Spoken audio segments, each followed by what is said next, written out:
Guys for today's practice: Nick Perry was limited, T.J. Bryant was limited, Patrick Hall limited, Drew McAllister limited, Hayes Pillard out, Marquise Simmons out. And so that you know on those guys, as you guys are familiar with, Marquise will probably be a couple more weeks. Hayes' surgery went fine. He could be 4 to 5 weeks. Clid Holmes limited. Butch Lewis was full. Mitch Mustaine was limited. DJ Morgan limited. Xavier Grimble out. Everybody else, and I won't tell you every week, guys, for the season. It's like Christian when he's out for the season. Everybody else was out here. It was very good to have Demetrius Wright back. He was cleared late yesterday. So everybody who started here academically has been cleared by the NCAA. So that's good to have, and very important as we talk about the future of making sure that we sign the right guys so that they're here and that we're not signing guys with our limited scholarships and them not ending up making it. And so much still a work in progress. What was the deciding factor with the middle linebacker position? It was close. Both guys did extremely well all the way through spring and through fall. We're confident both guys can play. Just the ability to be a little bit more physical with Devon, and seeing that and feeling it from an offensive perspective as well. On offense, both guys did a great job, but he's just got a little more factor to him when he comes up onto the guards or the backs. He closes that space. He's so big in there and quick for a big guy. So we have great confidence in both of them. Chris will be our backup at all 3 spots, which says a lot about him. Because rarely can someone do that mentally, and he will also start on all 4 core special teams units. So he's going to play a huge role for us. What's the number 3, 4, 5 wide receivers? Where does things stand with those guys? I mean, who's kind of making a push? Or? Yeah, it's still kind of work in progress.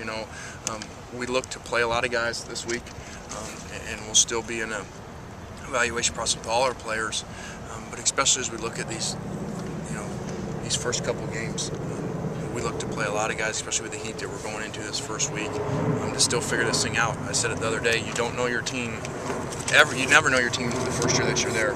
We especially don't know our team because of our practice and the way that we haven't hit and stuff. So I would anticipate, as you see what came out last night with the depth chart, it wouldn't surprise me if you're looking at that thing after 2 or 3 games, and there's been some changes on there as we figure out who performs best on game day. So, but as far as receivers, a bunch of them will play. We'll figure it out. Rojo's our number 1 guy. Has had a really good spring until he got hurt. Had a really good fall. Hopefully he stays healthy. Look for him to have a very productive year. The battle on the other side was really close. We sensed that Robert was pretty special a few weeks ago. That's why we moved him over there, so that he wasn't on the same side as Rojo. And he's done a great job. He's really, his approach to the game is what allowed him to start. It's so rare for true freshmen to be able to start in an opening game unless they've taken it so serious. Remember, he's not a spring mid-year guy, so this was it. He wasn't here for the spring. So it's been his approach to the game. I walk in the lunchroom during training camp, and he's over in a booth by himself with his playbook open, instead of hanging out watching TV or listening to his iPod. So that went a long ways in that. What did you see from Mark to hand him starting running back role? Consistency. Once again, very close. But he just was more consistent as we put everything together. More consistent staying on track and more consistent in his pass protection. And once again, that's another example. That thing could switch after game 1. We haven't played 1 snap with any of these guys, and so we will never try to prove ourselves right. And our staff knows that. They've been directed that for me. We're not going to try to prove ourselves right because we named somebody a starter. If someone plays better than him, we'll change it the next day. Mark said that he was at the bottom of the depth chart at the start of camp. Is that right? Well, we don't really have one. He may have felt that as far as reps, but yeah, I think that's what he was referring to. Yeah, he was down there, and really just had a great off season. Lost weight, was much improved from the spring, and like I said, he was just the most consistent of everybody. Who was it said he looked like a fullback? What's that? Was that your comment? He said somebody told him he looked like a fullback.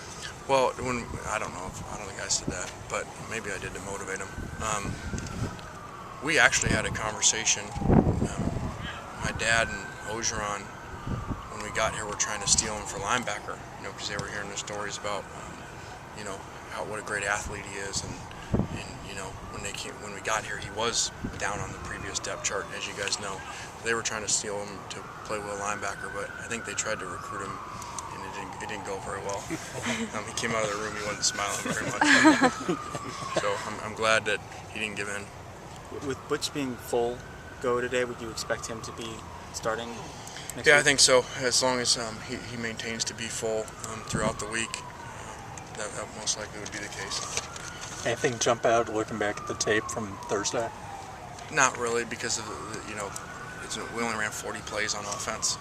We just ran out of carry time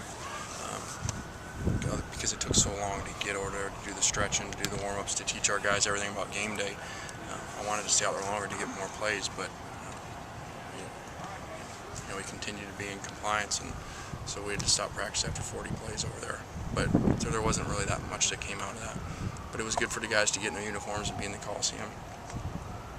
Lane, given everything that's happened down all around here with you since last season, how long ago does it seem like for you just coaching a football game?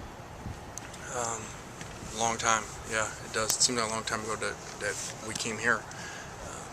So I think everybody has the same feeling. I think our players, our assistant coaches, everybody around, probably our fans, all have the same feeling. They're just ready to play football, which is what we came here to do, was to coach, and these players came to play. And so we'll be excited to get to that point.